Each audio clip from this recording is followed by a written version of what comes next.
বিশ্বকবি রবীন্দ্রনাথ ঠাকুরের জন্মদিনে আমার নিবেদন তাল গাছ। তাল গাছ এক পায়ে দাঁড়িয়ে সব গাছ ছাড়িয়ে উঁকি মারে আকাশে।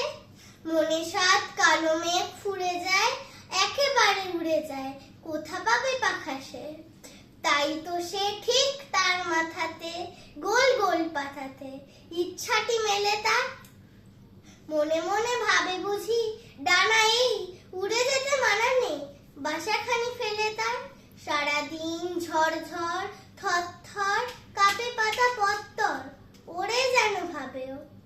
মনে মনে আকাশেতে বেরিয়ে তারাদের এড়িয়ে যেন কোথা যাবেও। তারপরে হাওয়া যেই নেমে যায়, পাতা কাঁপা থেমে যায়, ফেরে তার মনটি। যেইভাবে মাঝে হয় মাটি তার, ভালো লাগে আর বার পৃথিবীর কোনটি।